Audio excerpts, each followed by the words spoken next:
Irmãos, nós continuamos então a série de estudos no Sermão do Monte. Eu quero convidar você para abrir agora no capítulo 6 de Mateus. Nós encerramos o capítulo 5 na última aula. O reverendo Patrick fez o término desse trecho.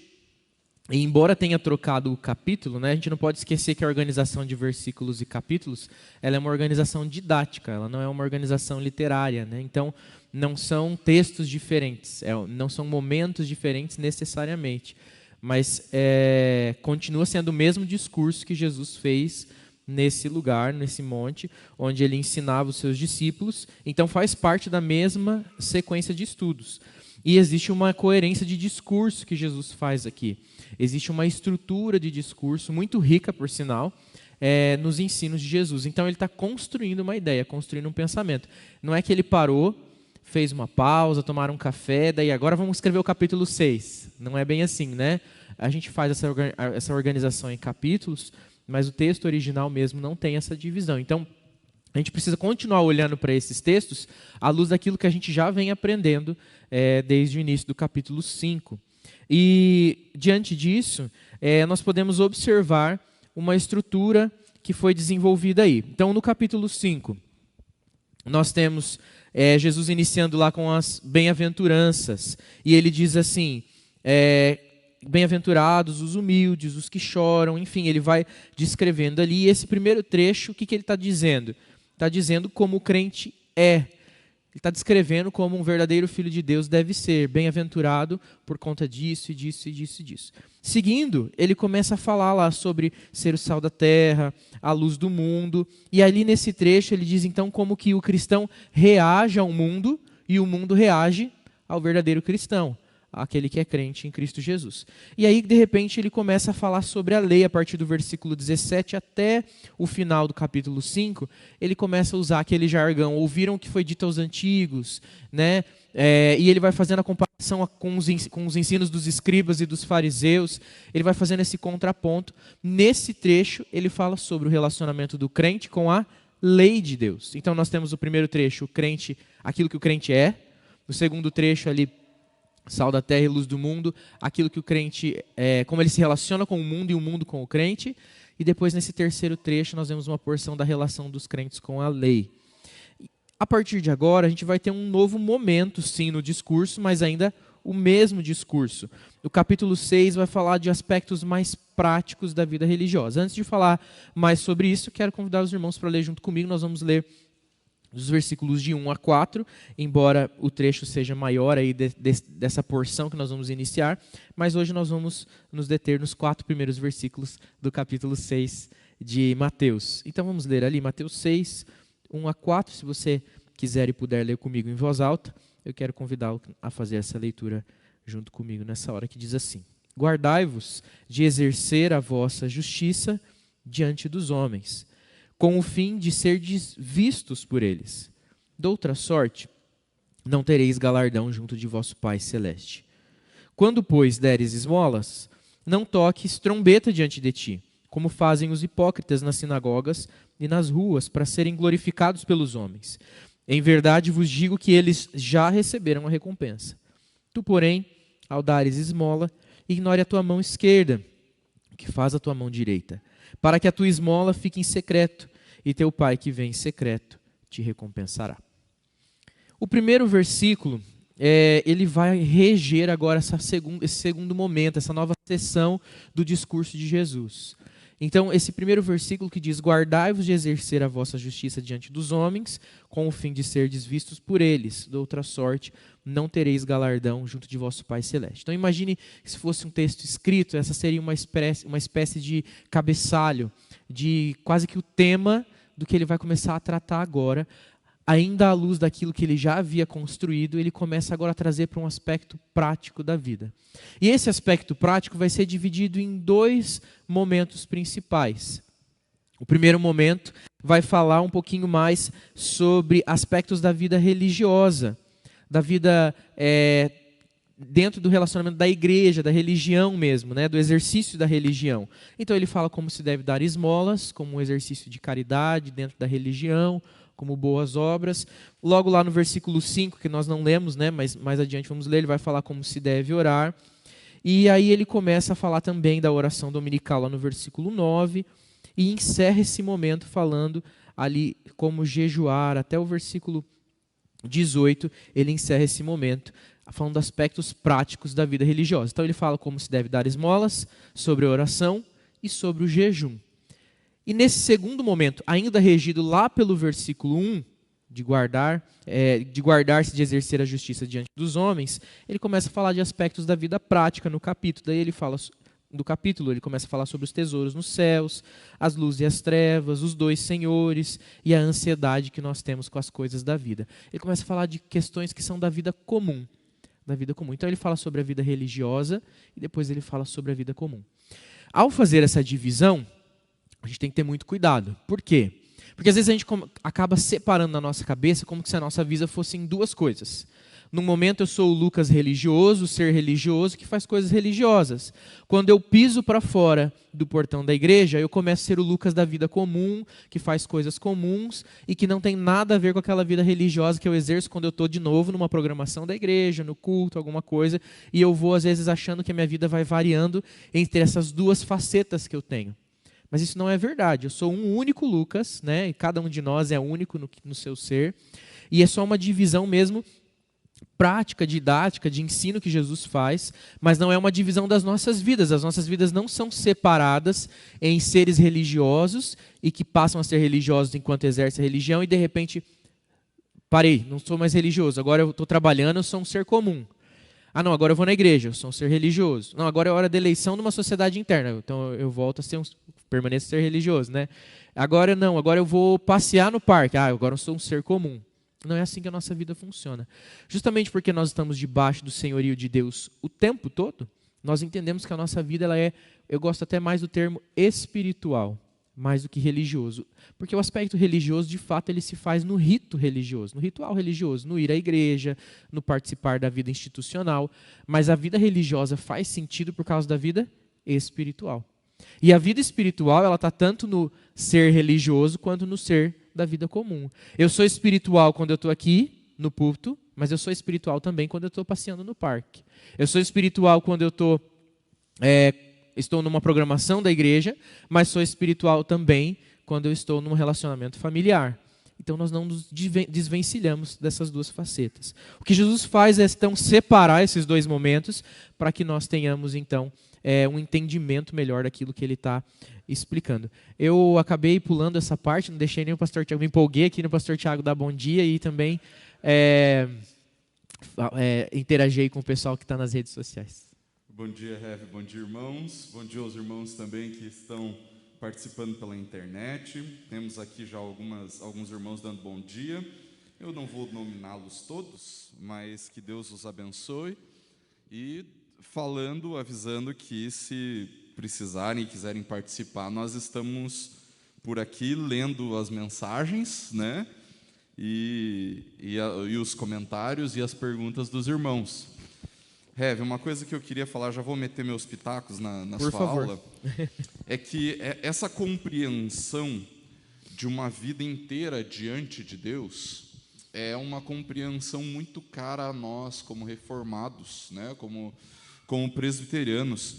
Nós entendemos que toda a nossa vida está diante de Deus, né? Tem um termo em latim que os teólogos estão gostando de usar ultimamente, né? O tal do corandeu, né?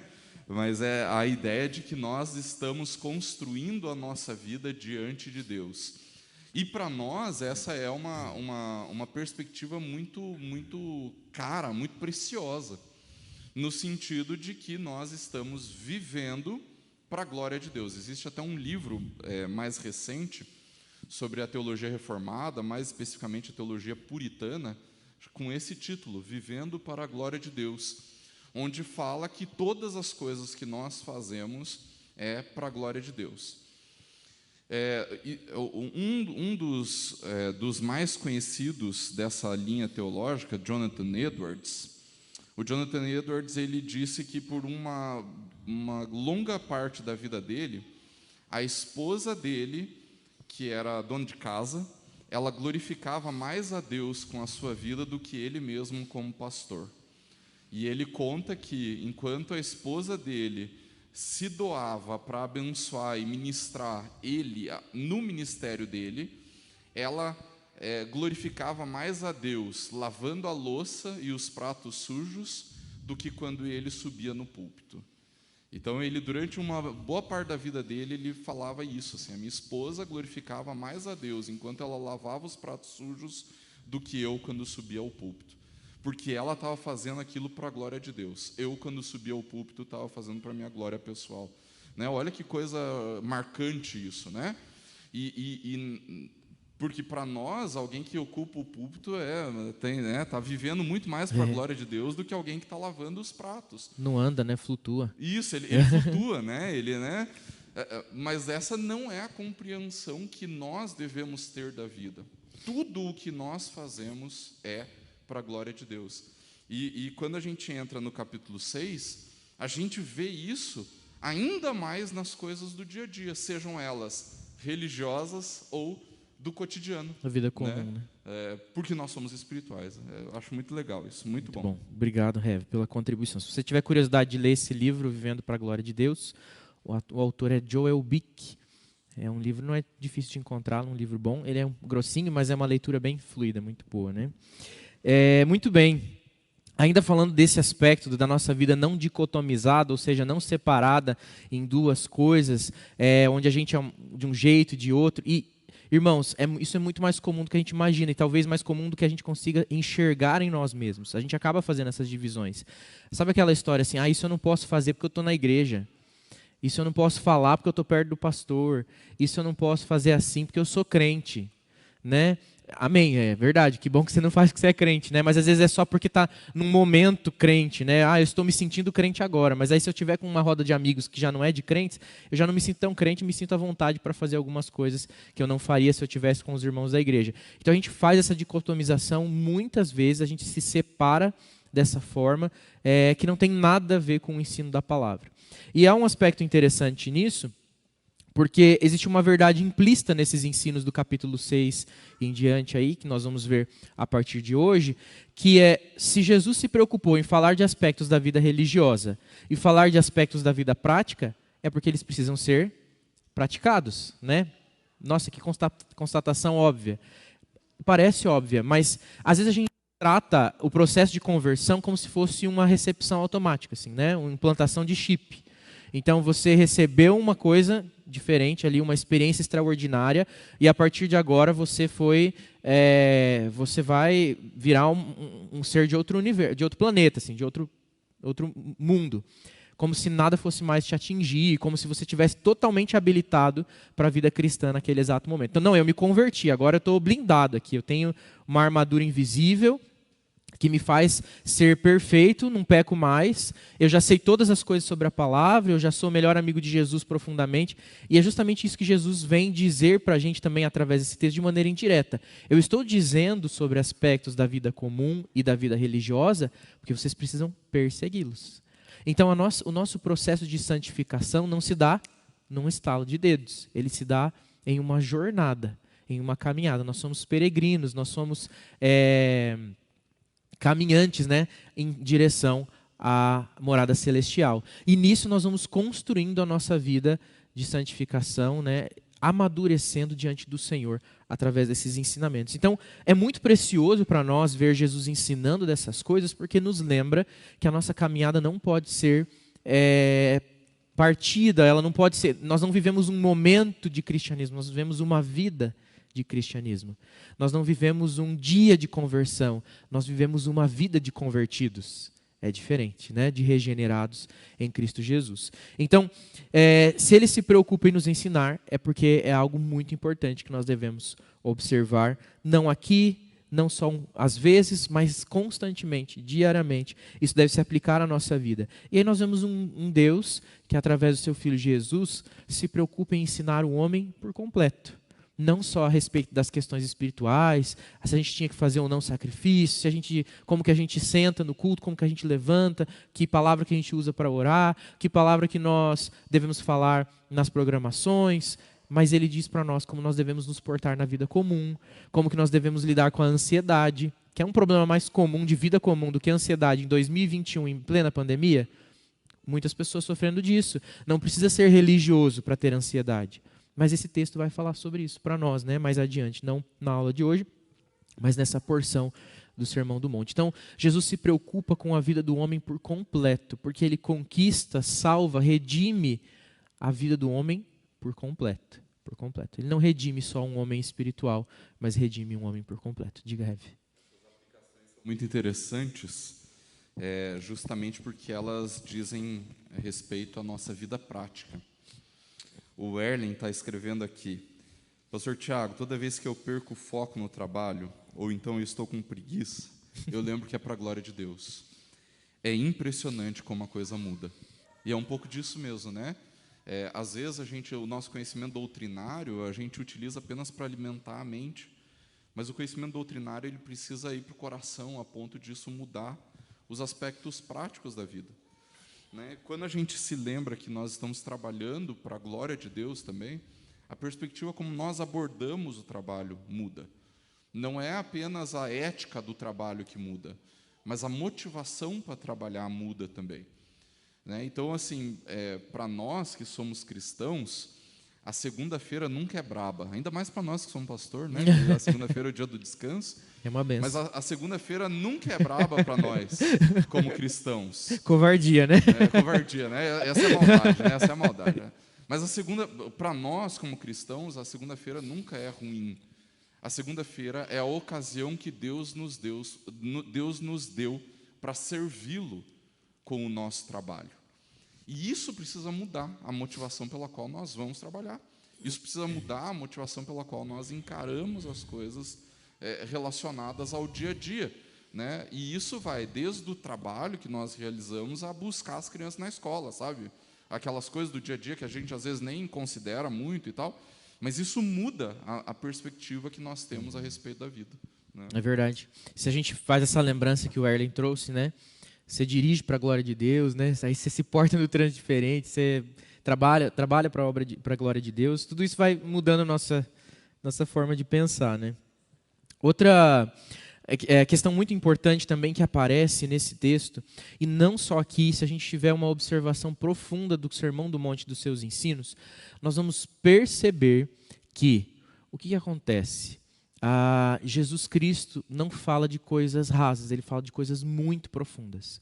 Não é à toa que ele pega a lei, compara com o ensino dos antigos, compara com o dos escribas, mas aí ele vai lá e mergulha na lei, né? Esses dias eu conversava com uma irmã aqui da igreja, compartilhando um pouco da vida dela, e ela falou assim, tem horas que a gente consegue perceber que a gente está se aprofundando na fé, de tal forma que a gente mergulha e não precisa nem sair para respirar, mas Deus começa a ensinar a gente a respirar debaixo d'água.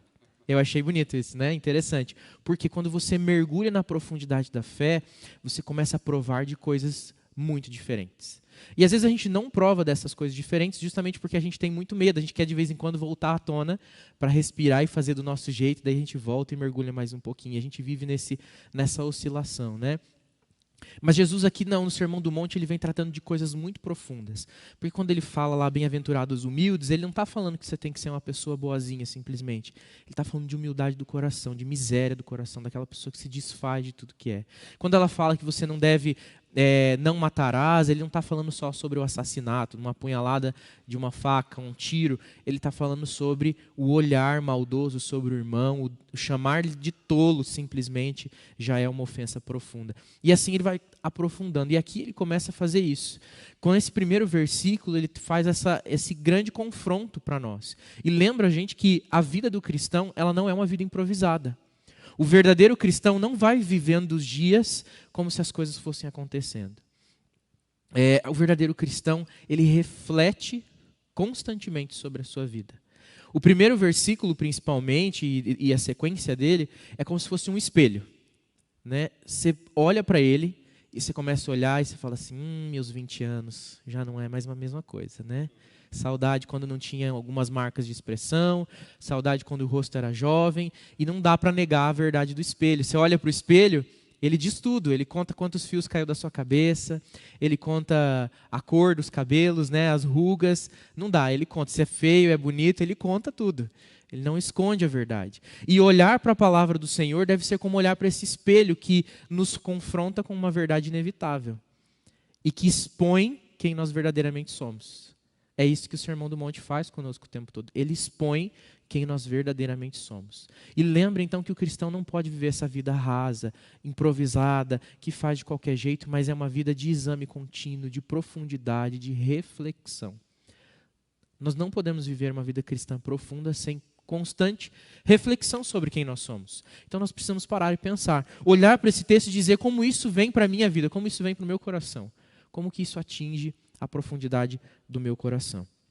E então viver com essa maneira profunda. E quando ele fala ali, agora eu vou me deter mais diretamente no versículo mesmo, ele fala, guardai-vos de exercer a vossa justiça diante dos homens. Algumas versões, mais antigas inclusive, vão dizer, guardai-vos de exercer, guardai-vos de dar esmola diante dos homens. Mas a melhor tradução aqui é justiça.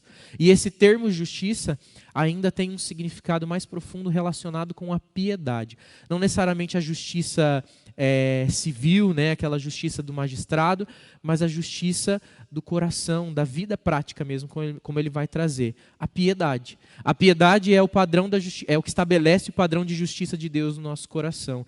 É aquela mesma justiça que fala lá em Efésios 6, da couraça da justiça na armadura de Deus, que protege o nosso coração. A couraça é justamente a parte que veste o corpo do homem, né, do guerreiro, e ele protege as partes principais, os órgãos vitais, principalmente o coração. Aquilo que rege o nosso coração vai dar para nós o senso de justiça diante da vida. E o que Jesus está dizendo aqui é justamente guardar-vos de exercer a vossa justiça, ou seja, a vossa piedade, a vida regida pelo padrão divino diante dos homens. Espera lá. Se nós voltarmos um pouquinho em Mateus 5,16, vira uma página aí para trás e olha comigo aí o que diz lá em Mateus 5,16. Ele diz assim, ó. Assim, perdi o texto aqui. Assim brilhe também a vossa luz diante dos homens, para que vejam as suas boas obras e glorifiquem o vosso Pai que está nos céus. Então, esse texto, do mesmo discurso, Jesus disse que a sua luz brilhe diante de quem? Dos homens. Para que fique escondida? Não, para que eles vejam. Aí voltamos lá no capítulo 6, versículo 1, que diz o quê? Logo de começo. Guardai-vos de exercer a vossa justiça diante dos homens. Mas Jesus, então, é pura contradição. Não, né? Esse é um olhar muito raso. Falo isso por quê? Porque pode ser que alguém chegue para você e fale, não, olha só, a Bíblia diz isso e depois diz isso. Tem gente que gosta de fazer esse jogo aí, né? Vamos olhar o texto por completo? Guardai-vos de exercer a vossa justiça, a vossa piedade diante dos homens, com o fim de serdes vistos por eles. A frase, tem mais coisa na frase, né? O problema não é exercer a sua justiça e piedade diante dos outros, mas exercê-lo com o fim de ser notado. E é justamente sobre isso que Jesus vai falar, quando ele vai falar sobre as esmolas, sobre a própria oração, sobre o jejum. Ele vai falar, cuidado com esse desejo de mostrar-se profundamente cristão, mostrar-se diferente, mostrar-se grandioso, piedoso diante dos homens. Cuidado com a motivação do coração que leva você a exercer a sua vida cristã. Cuidado com aquilo que faz você, então, se mover a uma vida piedosa. Pode ser, às vezes, uma aparência de piedade, mas um coração que não é piedoso de fato. E, às vezes, pode ser uma piedade verdadeira, que transparece simplesmente porque ela transborda daqueles que vivem a vida piedosa. Muito bem. E aqui a gente consegue, então, extrair algumas lições. A primeira lição é justamente essa natureza delicada da vida cristã, que precisa de um equilíbrio dado pelo Espírito Santo. Esse olhar de que nós não devemos, então, viver da aparência de ser cristão, dessa necessidade de se afirmar cristão a todo custo e parecer muito bom, muito bondoso, muito misericordioso, muito piedoso, aquela imagem que chega a ser, às vezes, até irritante e que, às vezes, nós vemos muitas vezes nós vemos por aí, aquele cristão que ninguém aguenta. Sabe o crente insuportável? Pegajoso? Fanático? Não é isso que nós buscamos. E é justamente contra isso que Jesus fala, cuidado com a inconveniência da religiosidade, porque isso também não é a verdadeira piedade. Aquela necessidade constante de se afirmar, de impor a fé diante dos outros, de vomitar conteúdo no rosto das pessoas, como se isso fosse de fato produzir alguma coisa. Mas, por outro lado, a gente também não deve ser o cristão agente secreto. Né? Eu me lembro quando morava no Rio Grande do Sul, uma irmã da igreja contou uma vez de um rapaz que ele chegou diante da igreja e falou: eu gostaria de dar um testemunho, fazer um agradecimento. E o testemunho dele era assim: eu queria dar um testemunho que eu fiquei 1 ano no exército e graças a Deus ninguém descobriu que eu era cristão, eu fui protegido disso. E ele contou isso como se fosse uma bênção. E tem gente que realmente acredita que a melhor coisa é ficar escondido, porque daí eu não vou sofrer o preconceito, eu não vou sofrer a discriminação, eu não vou ter que me comprometer com aquilo. Mas também não é esse o equilíbrio. Esse é o outro extremo, que é tão ruim quanto o extremo do fanatismo. O crente discreto não está melhor do que o crente que gosta de se aparecer, né, aparecido.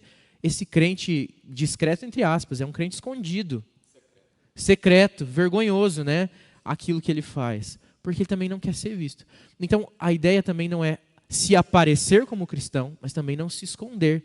Então assim brilhe a vossa luz diante dos homens, para que vejam as suas boas obras e glorifiquem ao vosso Pai que está nos céus. Mas se fizerem isso, não façam com o intuito de serem reconhecidos pelos homens, de serem vistos diante dos homens, mas com o intuito de serem vistos pelo próprio Deus. E ele continua, ele fala: de outra sorte, não tereis galardão junto de vosso Pai celeste. Nós vamos falar já um pouquinho mais sobre esse galardão. A segunda lição aqui, ainda dentro do versículo 1, eu vou me deter bastante no versículo 1, porque se a gente entender bem a essência desse versículo, o resto do texto vai se desdobrar naturalmente, porque ele vai colocar em prática o princípio regido aqui no versículo 1. Né? Então, a segunda lição, ele diz assim, que a escolha final, no final das contas, é sempre entre agradarmos a Deus e agradarmos a nós mesmos. A nossa batalha interna é justamente essa: eu faço o que eu quero, ou eu faço o que Deus me manda fazer. Por que que isso fica tão claro, tão evidente? Porque é mesmo aquele que se pronuncia e que quer ser visto, que quer se aparecer, fica muito claro para a gente, né? Quer se promover. Ele está querendo ser mais crente que os outros, ele está querendo parecer mais espiritual que os outros, mais amigo de Deus do que os outros, ele faz coisas que ninguém faz, ele está em tudo, ele está nisso, ele está naquilo, ele fala bonito, ele ora bonito, ele ajoelha bonito, tudo que ele faz é mais bonito que os outros. Esse fica muito evidente que ele está querendo se aparecer. Mas e aquele que se esconde, que fala: não, longe de mim, eu quero ficar aqui quietinho, na minha humildade, né?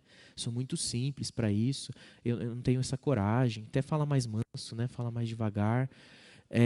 Esse também tem um problema sério com o seu ego, porque ele quer se esconder do medo que ele tem, porque vai que elogiam ele. Vai que ele se torna notório. Será que ele consegue lidar com as pessoas observando ele? E aí ele vai se escondendo assim, naquela singeleza, naquela falsa humildade, né? E vai falando assim: não, então não é para mim, né? Deixa para as outras pessoas. Eu vou ficar aqui quietinho no banco, só ouvindo. E uma hora eu faço alguma coisinha aqui e ali. Essa também não é a verdadeira humildade. Esse também está se escondendo de alguma coisa. Também está buscando por uma reputação, buscando por uma autogratificação. Talvez ele queira que as pessoas digam: não, você é capaz sim, vai lá, você tem força. Não, eu olho para você, eu vejo você fazendo coisas grandes, maravilhosas. Daí ele vai se sentindo: obrigado, agora eu recebi o elogio que eu queria, né? Então, assim, sabe a história do pedir confete? Não sei se a gente se usa essa expressão aqui, né, no Paraná, mas a minha família é de criação paulista e a gente fala isso, né? Fulano está querendo confete, que é quando você fica implorando pelo elogio. Não, eu não, imagina, eu não fiz nada disso. Não, foi lindo. Olha, sua comida ficou maravilhosa, sua comida ficou muito boa, né? Aquela pessoa que fala: não, olha, acho que ficou meio sem sal, ficou ruim. Na verdade, ela só quer o elogio, né? E também essa pessoa tem o ego fragilizado. Então, nisso a gente vê que o desejo de ser visto aparece nos dois extremos. E a gente precisa buscar esse equilíbrio pelo Espírito Santo, em não querer ficar nem do lado de lá, nem do lado de cá, mas fazer a escolha correta. Nem agradar a nós mesmos, nem agradar aos outros, mas agradar a Deus. A Deus. Nosso caminho deve perseguir agradar a vontade de Deus, buscar fazer aquilo que Deus quer.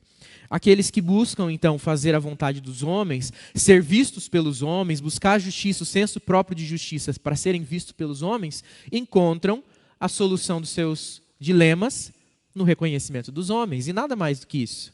Então, se eu faço alguma coisa esperando que os irmãos me elogiem, se eu venho aqui pregar esperando que termine logo a mensagem, para saber qual elogio que eu vou receber nesse domingo, a hora que eu recebi o elogio, aquilo que eu buscava, eu encontrei.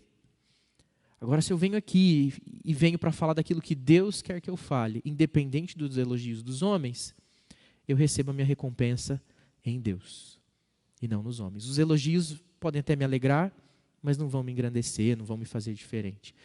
As críticas podem até me entristecer, mas elas não vão mudar quem eu sou, porque a resposta que realmente vai valer é aquilo que Deus pediu de mim e o que Ele diz a respeito do que eu sou. Diga, Ref. Tem uma participação do Cleuber, ele já tinha falado isso lá atrás, quando a gente estava falando sobre o viver para a glória de Deus e tudo mais, mas olha como encaixa com tudo isso que você está falando agora. Ele fala assim, é uma questão de intencionalidade. Essa deve ser a atitude do crente, sempre com a intenção de glorificar a Deus, estar sempre fazendo com que Deus seja exposto em sua vida. Né? Então, esse desejo de ser louvado, de receber o louvor dos homens, é um mal que afeta muito a gente. Então, tanto para o aparecido, quanto para o secreto. Né? O aparecido, ele é o mais visível, né? Todo mundo quer que ele quer ser reconhecido. Mas aquele mais escondido, ele também quer ser reconhecido pela sua piedade, pela sua humildade, né? Então ele também está desejando o louvor dos homens de outra forma. Ele só não faz isso tocando trombeta, mas ele também faz isso, né? Então a própria forma dele falar, de ele se relacionar, de ele conversar com as outras pessoas, às vezes é moldada por esse desejo de receber o louvor dos homens, né?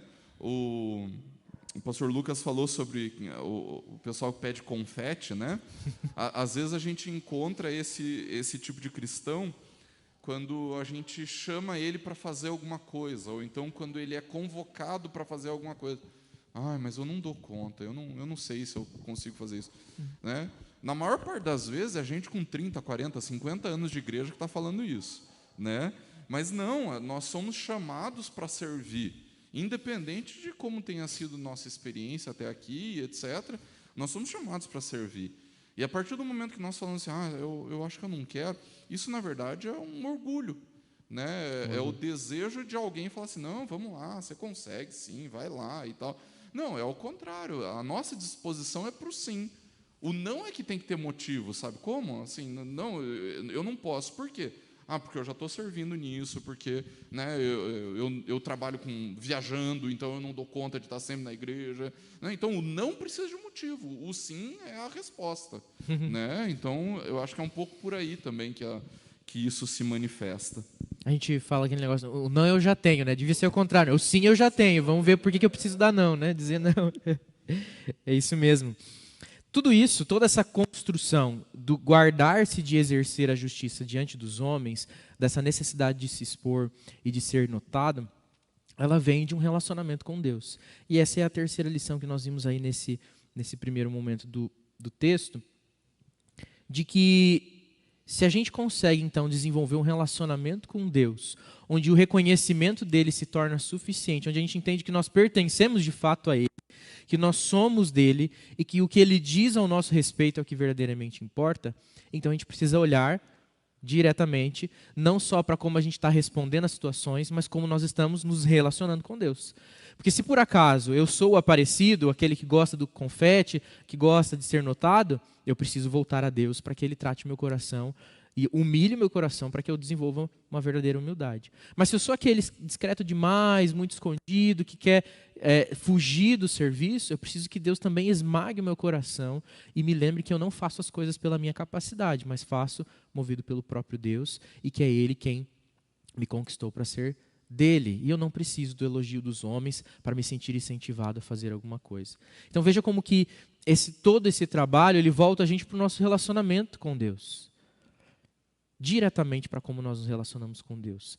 O que vai fazer a diferença na vida de todo ser humano é o relacionamento com Deus. Nós cremos em um Deus relacional, nós cremos em um Deus pessoal.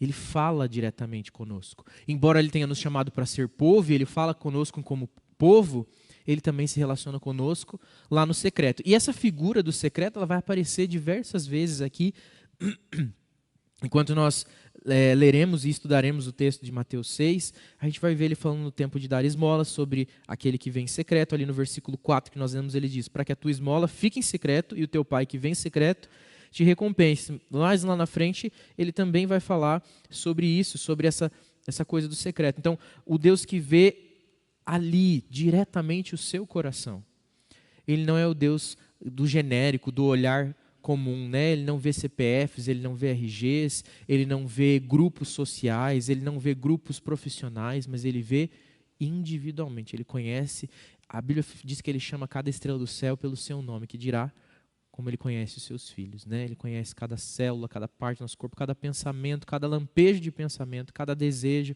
cada repulsa, cada alegria, cada tristeza, cada instante da nossa história não fica inconsciente para Deus. Mas ele sabe exatamente quem nós somos. Então nós precisamos perseguir um relacionamento profundo com Deus, para que a nossa piedade seja firmada e construída com base em Cristo Jesus, a rocha, a verdadeira rocha, e não com base nas opiniões. Eu faço isso aqui porque isso aqui é bem elogiado. Bom, eu gosto de cantar no louvor porque no louvor todo mundo vai me ver, e se vê a minha afinação, então, eles vão ficar encantados por mim. Aí eu canto da sereia, né? Ninguém resiste.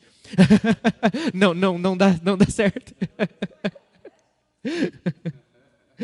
Mas a gente às vezes fala nisso. Então, eu vou servir em tal coisa porque aqui eu vou receber o elogio devido. Não, essa área eu domino. Então, aqui eu vou servir porque aqui eu me garanto. Né? E às vezes Deus até nos chama para desafios que vão distantes da nossa área. É claro que se você tem uma facilidade, invista nessa facilidade. Né? Abençoe o reino de Deus com essa facilidade. Diga, meu irmão. Claro.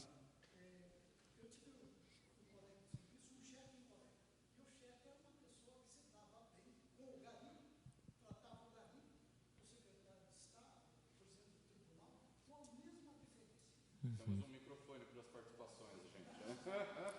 Eu tive um colega de trabalho que ele não gostava muito do nosso chefe. E o chefe era uma pessoa assim extraordinária. Ele tratava o Gari, o secretário de Estado, o presidente do tribunal, com a mesma deferência e etc. Não mudava. E um dia esse colega chegou para mim e me disse: você acha que fulano é realmente humilde? Poxa, eu me lembrei de tudo que eu tinha presenciado. Sim. Que dúvida, né? Não tenho dúvida. Ele disse: não, você não acha que ele tem orgulho da sua humildade? O irmão tocou num ponto interessantíssimo, até está aqui, porque algumas pessoas buscam tanto pelo elogio e aprovação que ela tem orgulho da própria humildade, né? Não, essa é a minha melhor característica, está estampada no meu rosto a minha humildade, né? De tão humilde que eu sou. E tem gente que tem essa soberba com a humildade, né? Outro ponto é que esse texto aqui, nesta versão, ele trata socorrer alguém. Aqui, dar esmola, é um ato de misericórdia. Misericórdia e justiça são coisas antagônicas. Tanto é que a Bíblia diz que a misericórdia suplanta o juízo, a justiça.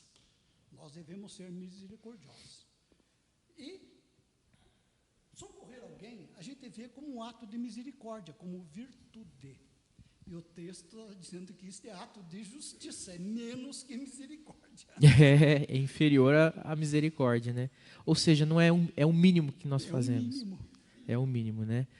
A Bia vai buscar aí o microfone. Obrigado, Bia, pela ajuda. Estão participando pela internet,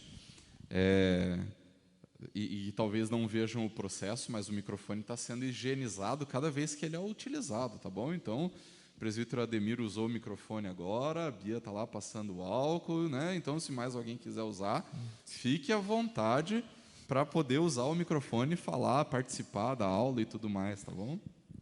Muito bem. Qual é o nosso modelo, então, para desenvolver esse relacionamento com Deus, que se desprende de toda essa situação de ser elogiado, de ser reconhecido, tanto pelos outros quanto por si mesmo? Às vezes a gente precisa contar para a gente mesmo que nós não somos essa maravilha toda, né? Às vezes não é nem tanto o que os outros estão falando, mas é o que a gente pensa da gente mesmo, que a gente olha no espelho e pensa que vê e que enxerga. E o modelo é Cristo. Cristo, embora sendo Deus, não usurpou para si o ser igual a Deus, mas tomou forma humana. Filipenses 2 fala isso para nós, né? Se desfez da sua glória e tornou-se em forma humana, como servo, em forma de servo, humilhou-se e padeceu com morte de cruz em favor de nós.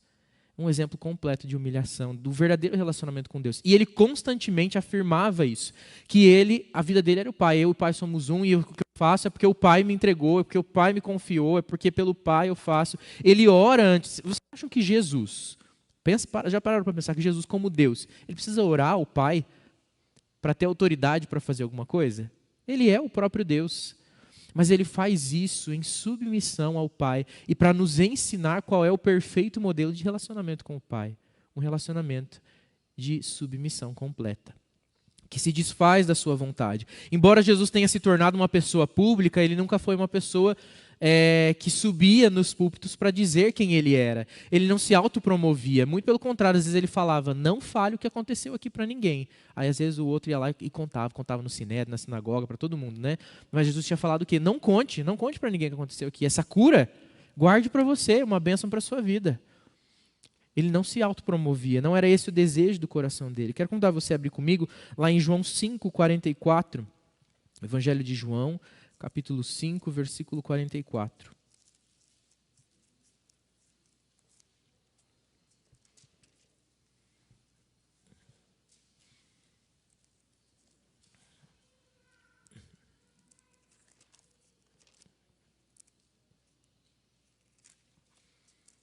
João 5:44 diz assim: Como podeis crer vós, os que aceitais glórias uns dos outros, e contudo não procurais a glória que vem do Deus único? Olha só que questionamento, direto, né, que o próprio Cristo faz. Como que nós podemos dizer que cremos, então, se vivemos em função daquilo que o outro glorifica ao nosso respeito, daquilo que o outro diz ao nosso respeito? Ainda em João, agora no capítulo 7, versículo 18, um pouquinho mais para frente,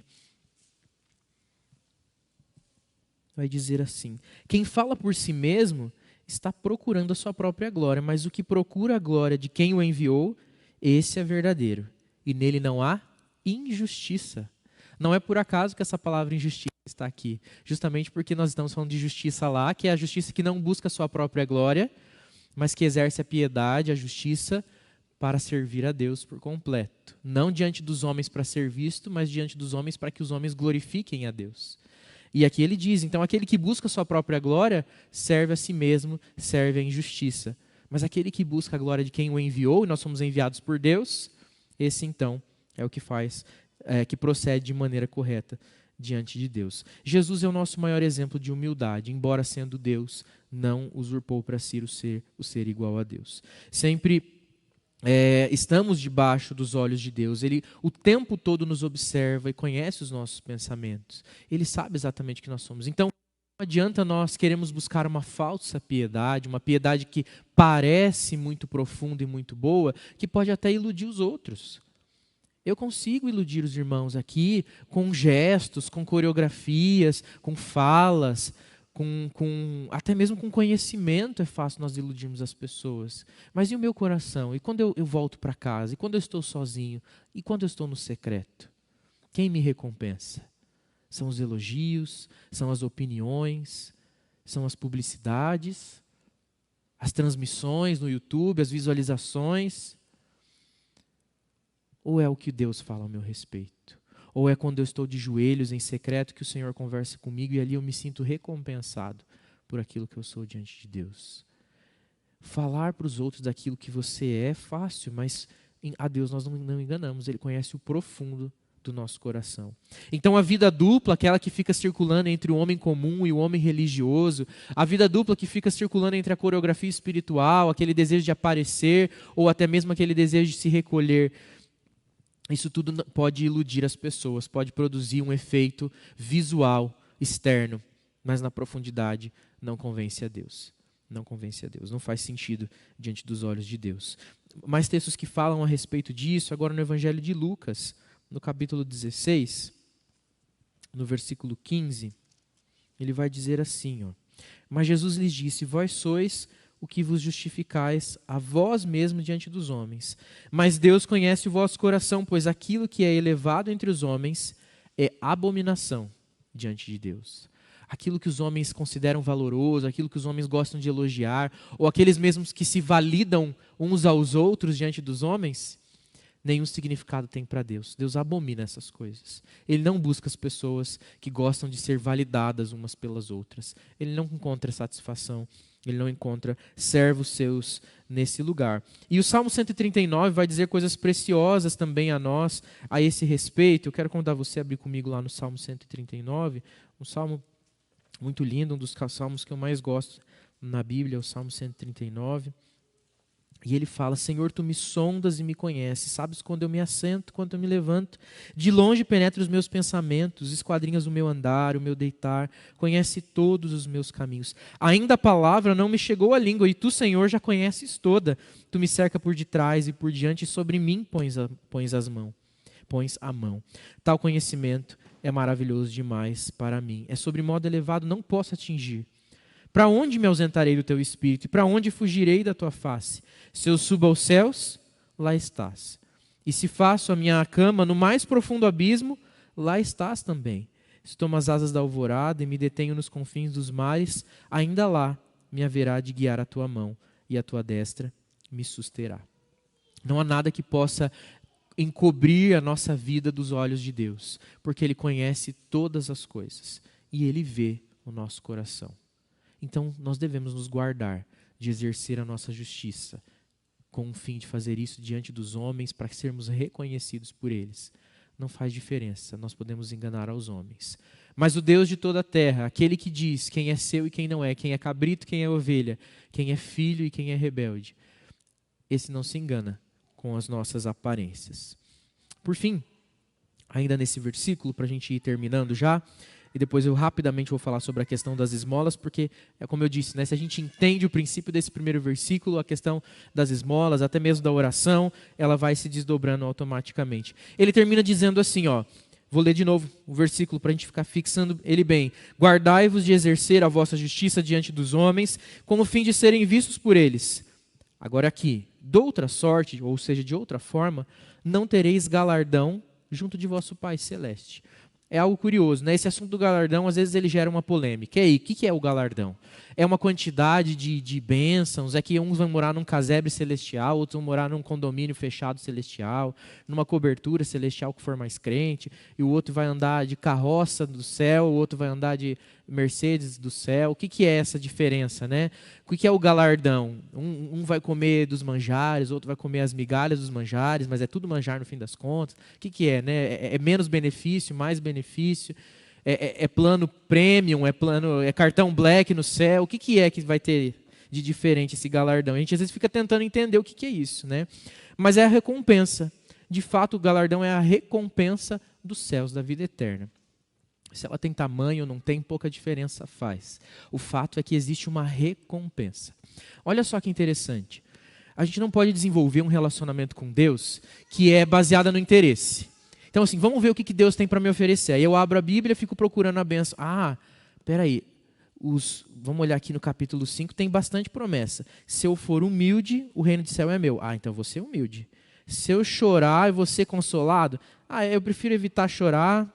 Se eu não chorar, eu não preciso ser consolado. Se eu chorar, eu vou ser consolado. Então esse eu não quero. Manso herdarão terra. Eu queria umas terras aí para deixar para os meus filhos. Vou ser manso. E às vezes a gente estabelece essa relação de interesse, uma troca. O que Deus tem para me oferecer para eu dar de volta? Mas ao mesmo tempo, Ele fala para a gente que existe um galardão e que a gente deve olhar para esse galardão. Se ele traz isso à tona, é porque isso faz algum sentido com o nosso comportamento. E dá para ser diferente na relação com Deus. Nós podemos sim mirar no galardão, nós podemos usar isso de inspiração. Eu posso condenar um pai de família que trabalha tendo em vista sustentar os seus filhos, a sua casa e dar a eles boas condições? É ilegítimo alguém que sai de casa trabalhar feliz e motivado porque pode abençoar o seu lar? Ele está mirando nas recompensas. Ele está mirando nas recompensas. Agora, é correto eu sair de casa para trabalhar motivado nas muitas riquezas que eu posso ter e o quanto eu vou poder ser melhor do que os outros por causa das riquezas que eu adquiro? Estou motivado pelas recompensas, mas da maneira errada. É errado eu pensar que alguém quer preparar um bom alimento enquanto faz um almoço para a família ou para dar aos pobres, que seja num domingo, como hoje. Você chegar em casa e lá preparar o almoço e falar, hoje eu vou fazer uma comida muito saborosa. Achei essa receita na internet aqui, vou fazer porque ela é boa, ela é diferente, comprei os melhores ingredientes, porque eu quero que as pessoas tenham prazer de se alimentar, que elas não sintam fome, mas que elas tenham prazer de comer uma boa comida. Do que aquele que fala assim, não, eu vou fazer uma boa comida porque a minha irmã, na semana passada, fez um almoço para a família e nem todo mundo gostou, mas se eu fizer hoje, eles vão me elogiar. Eu vou ganhar o elogio, porque eles vão ver que eu cozinho melhor que a minha irmã, que o meu irmão, né, que o meu vizinho, enfim. É diferente. Veja que em todos esses casos, existe uma motivação gerada também pela recompensa. Mas qual é essa recompensa? Nós devemos ansiar pelo céu e viver uma vida com Cristo Jesus como quem olha sim para a recompensa, mas não como quem faz a troca, né? Vou ser manso para ganhar isso, vou ser isso para ganhar aquilo, mas como quem olha para os céus e diz, eu anseio por voltar para casa, então eu vou caminhar em direção a ela. Eu não tenho como querer voltar para o meu lar se eu ando em direção contrária.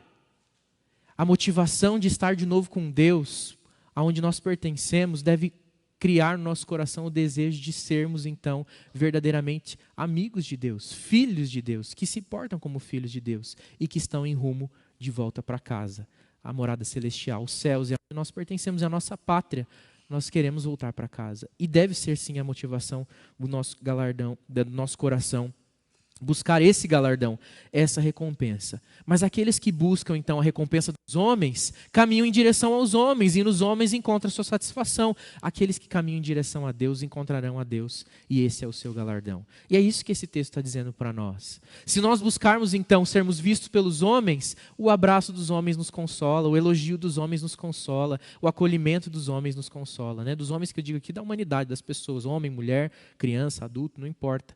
O que nós queremos é a aprovação das pessoas à nossa volta. Mas se eu ando em direção a Deus, eu até posso agradecer um elogio e ficar chateado porque a pessoa foi ríspida comigo, alguma coisa assim, mas isso não me tira do rumo, a minha caminhada é em direção aos céus, porque eu busco a aprovação de Deus e é o abraço dele que irá me consolar. O retorno para casa, para o lar celestial, é esse que me consola. Eu posso sim usar a recompensa como motivação, mas não como troca, como quem vai ficar chateado com Deus se ele não fizer aquilo que eu li lá que estava escrito. Ou fui manso esse tempo inteiro, não ganhei uma terra, não tenho uma casa minha própria. Né? Às vezes a gente vive essa relação com Deus. Poxa, Deus, fiz tanto e o Senhor não está me abençoando. Às vezes a gente se questiona, por que eu estou sofrendo tanto, Deus, se eu sou tão crente? Se eu oro todo dia? Ninguém leu a Bíblia mais do que eu lá na igreja, ninguém ora tanto quanto eu todo dia, ninguém faz isso quanto eu faço. E a gente quer barganhar com Deus, exigir de Deus coisas. Mas a promessa que nós devemos mirar é o céu. Esse deve nos motivar. E às vezes parece desinteressante ficar mirando no céu, porque o céu a gente não viu, ninguém sabe como é que vai ser. Então a gente quer as coisas palpáveis, a gente quer as coisas que nós podemos encostar. Eu quero as bênçãos que eu consigo desfrutar hoje, agora, imediatamente. Eu quero o prazer momentâneo, eu quero o prazer de hoje. E Deus nos chama para um relacionamento. Relacionamento é caminhada, é jornada, que nos leva para cada vez mais próximo daquilo que Ele tem para nós. Diante de todas essas verdades, nós então conseguimos entender melhor o que Jesus vai tratar para a vida religiosa e para a vida comum. De maneira mais prática, a gente consegue enxergar exatamente isso. Eu quero, antes de passar para essa parte, eu anotei aqui um texto, eu acho que é interessante a gente ler, que fala sobre esse galardão, que é 2 Coríntios capítulo 5, versículo 10, fala exatamente assim: porque importa que todos nós compareçamos perante o tribunal de Cristo, para que cada um receba segundo o bem ou o mal que tiver feito por meio do corpo. Então nós seremos sim julgados pelas nossas ações. É as nossas ações que testificam da nossa fé. Mostra-me a tua fé sem obras, que com as minhas obras eu te mostraria a minha fé, Tiago fala. Então não esse Tiago aqui, né? O livro de Tiago, na Bíblia. Muito bem, então a gente caminhando aqui para os versículos que falam sobre o dar esmolas, versículos 2, 3 e 4, ele estabelece o padrão. Então, quando você for ajudar alguém a dar esmolas, já que nós já estabelecemos um padrão de relacionamento com Deus, não toque trombetas diante de si, não fique anunciando o quão bom você é, né? Aquela humildade que você se orgulha. Olha como eu sou bom. Não, veja essas fotos aqui dessa ação social maravilhosa que eu fiz. o quanto eu ajudei. Eu vou te mostrar o valor, que eu tenho aqui os recibos de quanto eu gastei para poder abençoar a vida das pessoas. Eu tenho aqui contabilizado tudo, o quanto eu fiz de bom. Né? Até o autor que nós usamos como base para preparar esses estudos, ele fala algo interessante, ele fala assim, não mantenha registro nenhum das suas bênçãos. Eu acho interessante ele falar isso. Né? Não tenha um caderninho de anotações das suas boas ações, das suas atitudes de misericórdia ou de justiça, né? Das suas atitudes de justiça. Mas deixe que o Senhor guarde na sua mente, o Senhor não se esquece. Mateus 25 diz que no último dia o Senhor Jesus irá separar as ovelhas dos cabritos. E Ele vai dizer para as suas ovelhas, vocês sejam bem-vindos, se acheguem a mim, porque vocês me viram com fome, me deram de comer. Me viram com sede e me deram de beber. Me viram forasteiro e me acolheram. Estava preso e vocês foram me visitar. Estive doente e vocês também me receberam. Estava nu e vocês me deram roupas. E eles vão perguntar, mas Senhor, quando é que nós te vimos dessa forma? Nu, com fome, com sede, e lhe atendemos dessa forma. Ele diz, quando fizeram a um desses pequeninos irmãos, a mim o fizeram. Nós não precisamos ter anotado, impresso, salvo em pasta eletrônica ou em pasta de plástico, o que é que nós fizemos de boas ações. O Senhor não se esquece. O relatório celestial é muito mais eficiente do que a sua organização, do que a minha organização.